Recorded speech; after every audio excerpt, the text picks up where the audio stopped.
School জীবন শেষ হওয়ার পর প্রত্যেকটা ছেলেমেয়েরই স্বপ্ন থাকে যে সে কলেজে যাবে, কলেজে বন্ধু বানাবে, নতুন নতুন লেখাপড়ার পাশাপাশি বন্ধুদের সঙ্গে ঘুরবে ফিরবে, নতুন একটা এক্সপিরিয়েন্স। তাদের মধ্যে আমিও একজন। আহা, কতই যে স্বপ্ন ছিল, কত রাত যে এই স্বপ্ন দেখেছি আমি কলেজে যাব। সত্যি এই স্কুল জীবন পার করে আজকে আমার কলেজে যাওয়ার দিন, অনেক বেশি খুশি ছিলাম আমি। প্রথম দিন কলেজে গেলাম, অনেক বেশি সবার সঙ্গে মজা করলাম। প্রথম কাউকে প্রথমে চিনতাম না, আবার অনেকের সঙ্গে নতুন ভাবে নতুন রূপে পরিচয়ও করে নিলাম। খুবই ভালো লাগছিল। আজকে আমার প্রথম কলেজের দিন ছিল আর অনেক মজা করেছি, কিন্তু এই মজা, এই মাস্তি, এই খুশি আমার বেশি দিন টিকলো না। পরের দিনও কলেজ গেলাম আর কলেজ থেকে ফেরার পথে অনেক আনন্দ করেছিলাম বান্ধবীরা সহ। তারপর বাসায় চলে আসলাম আর বাসায় চলে এসে তো আমি পুরাই সারপ্রাইজ। আমার রিলেটিভ যত আত্মীয় স্বজন রয়েছে সব কাছের মানুষরা আমার বাড়িতে উপস্থিত। আমি তো দেখে অনেক বেশি খুশি হয়েছি, অনেক আনন্দ করছি তাদের সঙ্গে। আমার খালাতো ফুফাতো ভাই বোন এবং খালা ফুপু সকলেই উপস্থিত ছিল।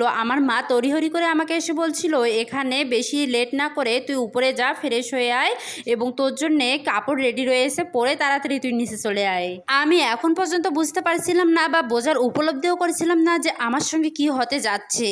তারপর মায়ের বাধ্যমে হয়ে আমি উপরে চলে যাই।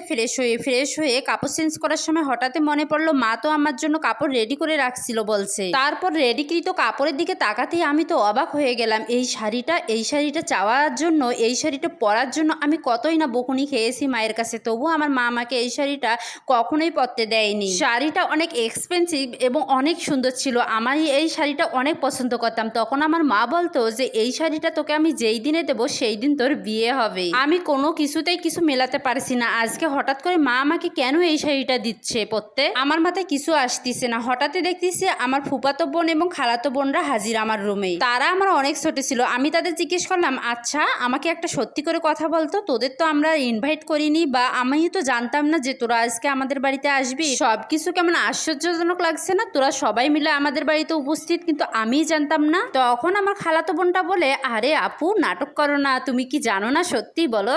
তখন আমি তাদের একটু বিরক্তির স্বরেই বললাম যে আমি যদি জানতাম তাহলে কি তোদের প্রশ্নটা করতাম, বল একটু বল না কি হচ্ছে বা কি হতে যাচ্ছে। তাদেরকে কোনো কিছু বলার সুযোগ না দিয়ে আমার মা প্রবেশ করলো আর প্রবেশ করে আমাকে বলছিল যে তুই এখনই রেডি হসনি, এত কথা না বলে তাড়াতাড়ি রেডি হয়ে নিচে আয়, তারপর দেখবি কি হচ্ছে, আর তোরা আমার সঙ্গে আয়, অনেক কাজ রয়েছে। কথাটা শুনে আমার খালাতো বোনরা ছুটে চলে গেল। এদিকে আমি তো বিরক্তিও হচ্ছে এবং রাগও হচ্ছে, তবুও সেজে গুজে নিচে চলে গেলাম। নিচে এসে দেখি রাজভাইয়া দাঁড়িয়ে রয়েছে। আমি রাজভাইয়াকে বললাম, ভাইয়া কেমন আছো বলেই আমি তাকে বললাম, আচ্ছা ভাইয়া আমাদের বাসায় কি হতে যাচ্ছে বলো তো শুনি, আর আমাকে এভাবে রেডি হয়ে আসতে বলছিল কেন, তুমি কি কিছু জানো? তখন রাজভাইয়া কিছু না বলেই রুমে চলে গেল। আমি তো বুঝতে পারলাম না এমনটা কেন হলো আমার সঙ্গে। তখন সেই মুহূর্তে আমার ফুপি আসলো। ফুপি মানে আমার রাজভাইয়ারে আম্মু। ফুপি আমাকে অনেক আদর করে মাথায় হাত বুলিয়ে দিচ্ছে আর বলছে, মাশাআল্লাহ আমার মাটাকে আজকে অনেক বেশি সুন্দর লাগছে বলেই আমার হাতে দুইটা বালা পরিয়ে দিল। বালা পরিয়ে দিতে দিতে আমার ফুপি আমাকে বলছিল, আজকে থেকে তুই আমার আর আমার ছেলেটা তোর।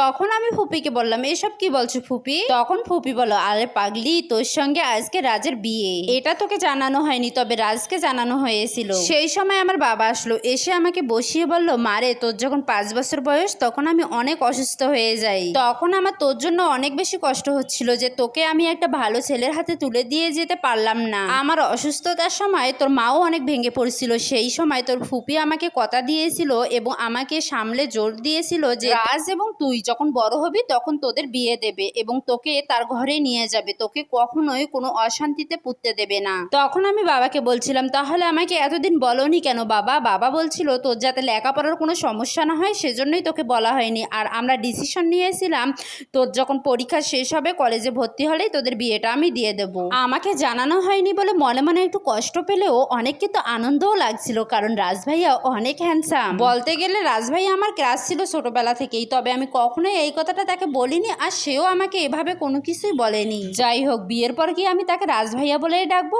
নাকি রাজ বলে ডাকবো এসব ভাবতে ভাবতেই স্মরণ পড়লো। প্রথমে যে এসে আমি তাকে জিজ্ঞেস করলাম যে আমাদের বাসায় কি হচ্ছে তুমি কি জানো কি না, তখন কি সে কেন কিছুর উত্তর না দিয়েই চলে গেল, আর তাকে তো এখানে কোথাও দেখতে পারছি না, সে কোথায় গেল?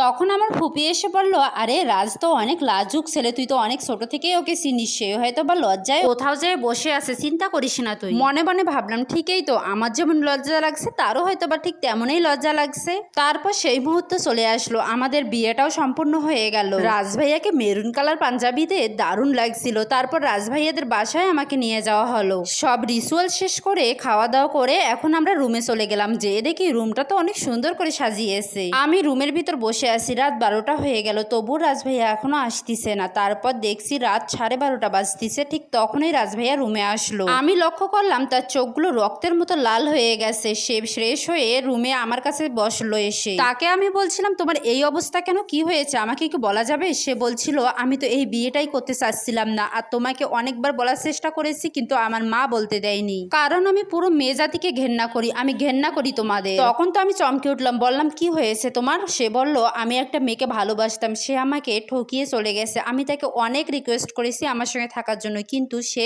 আমার থেকে ভালো জব করে সেই ছেলেকেই বিয়ে করে নিল। তাকে আমি বললাম সব মেয়েরা কিন্তু এক নয়, তুমি আমাকে একবার বিশ্বাস করে নিতে পারো, কারণ আমি তোমার স্ত্রী। এভাবেই দেখতে দেখতে আমাদের বিবাহের 5টা বছর কমপ্লিট হয়ে গেল। আজকে 5ম ম্যারেজ অ্যানিভার্সারিতে সে আমাকে বলছিল তোমাকে বিয়ে করে আমি ধন্য। আমি তো কখনো বিয়েই করতে চাইনি, কিন্তু আজকে তোমাকে বিয়ে করে সত্যি আমি ধন্য। আর হ্যাঁ, সব মেয়েরা কিন্তু সমান নয়। আর এই গল্পটি একজন আপুর লাইফ থেকে নেওয়া। কেমন লাগলো ভিডিওটি অবশ্যই কমেন্ট করে জানাবেন। আল্লাহ হাফেজ, আসসালামু আলাইকুম।